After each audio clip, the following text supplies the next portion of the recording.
Bonsoir à tous, merci de nous retrouver comme chaque soir en direct sur KTV. Nous sommes le mercredi 2 juin et à la une de cette édition, les habitants de Vaïbé disposent désormais d'une mairie annexe.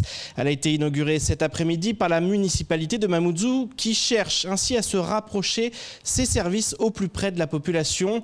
Pendant longtemps, les habitants de Vaïbé devaient se déplacer jusqu'à l'annexe de Passamenti ou à l'hôtel de ville pour y faire des actes administratifs. Désormais, ils n'auront plus à sortir de leur village pour obtenir un extrait d'état civil ou s'inscrire simplement sur les listes électorales. Ivan Rakotovao. C'est un tout petit local avec seulement 3 bureaux. Mais elle devrait changer la vie du village, la nouvelle mairie annexe de Vaïbé, inaugurée cet après-midi. Ce sera la proximité entre la population et les services que l'hôtel de ville y délivre. Rendre beaucoup plus accessible en fait la population de Vaïbé tout simplement. Au lieu de partir de Vaïbé, aller soit à Passamenti ou venir jusqu'à l'hôtel de ville, voire même à Kawini, c'est tout simplement juste à côté. Installée dans les anciens locaux de la caisse des écoles, l'annexe dispensera plusieurs services de la mairie au plus près de la population. Dans cette mairie, en fait, il va y avoir la délivrance des actes de naissance, le livret de famille, recensement des jeunes, légalisation de signatures ainsi que les inscriptions sur les listes électorales. En revanche, tous les services de la mairie n'y seront pas dispensés, tels que la demande de carte d'identité et passeport qui devront toujours se faire à l'hôtel de ville. Pour accomplir ces missions, l'annexe disposera de 3 agents. Ils auront la qualité d'officier d'état civil, ce qui veut donc dire qu'ils vont avoir aussi les cachets qui vont avec, sortir les extraits. On a besoin d'avoir un service qui pourra permettre tout simplement à la population de Vaïbé de rester dans le village. Le déploiement des mairies annexes n'est pas nouveau. Il avait déjà commencé avant l'arrivée de l'équipe municipale actuelle. Cette dernière réfléchit à en ouvrir davantage. Et cette semaine à Mayotte est consacrée à la création d'entreprises. L'ADI et la couveuse d'entreprises Oudjérébou sillonnent l'île de manière à convaincre qu'il ne faut plus hésiter à se lancer. Néanmoins, une question se pose, vaut-il mieux se tourner vers l'ADI ou vers la couveuse d'entreprises? Dans les faits, les deux associations apparaissent complémentaires car elles ne s'adressent pas au même public. Écoutons plutôt Ségolène Thomas qui évoque les atouts des deux structures.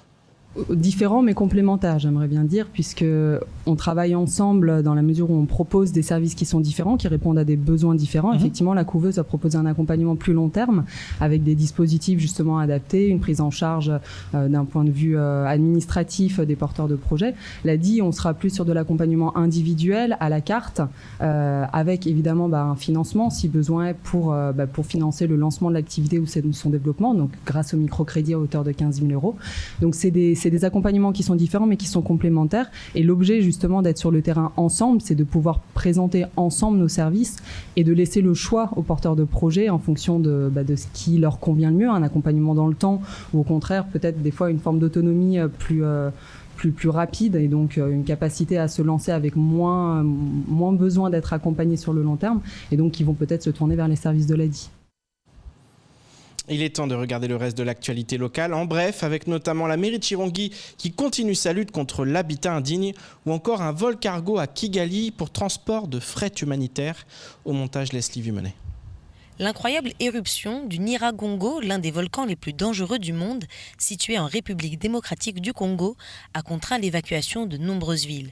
Des milliers d'habitants se retrouvent actuellement sinistrés, ce qui a poussé la Croix-Rouge française à activer la plateforme d'intervention régionale de l'océan Indien, le Pierroi, pour le déploiement de moyens humanitaires.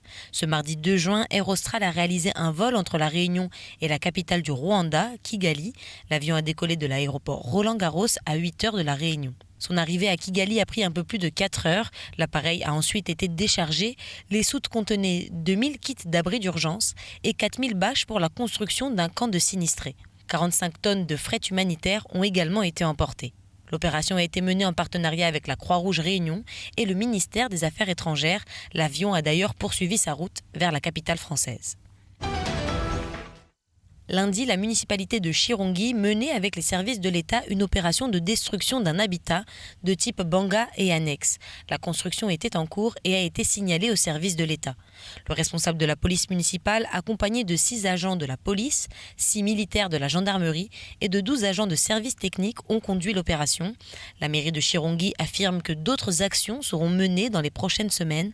Ces opérations de destruction, dans le cadre de la flagrance, sont en effet permises par la loi Elan. La préfecture les encourage vivement dans la mesure où l'État a fait de la lutte contre l'habitat indigne une priorité.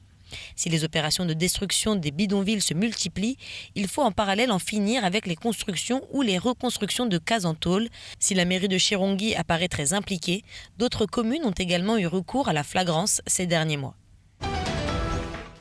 Le parc naturel marin de Mayotte a été créé par décret présidentiel en janvier 2010. Il est gouverné par un conseil de gestion composé aujourd'hui de 14 membres qui représentent les professionnels de la mer, les usagers de loisirs, les associations environnementales, les collectivités locales, les services de l'État et des personnalités qualifiées. Fin septembre 2021, après une année de reconduction en raison de la crise sanitaire, le conseil de gestion devrait être intégralement renouvelé selon le cadre d'un nouvel arrêté du gouvernement. Les membres actuels du Conseil du Parc naturel marin ont jugé que la proposition de nouvelle composition du Conseil de gestion était globalement satisfaisante. Toutefois, ils souhaitent ajouter le Centre universitaire de formation et de recherche de Dembéni, le Conseil de la culture, de l'éducation et de l'environnement, mais aussi une réserve naturelle nationale de Mayotte, telle que le RNN de l'île Ombouzy ou le RNN des forêts de Mayotte.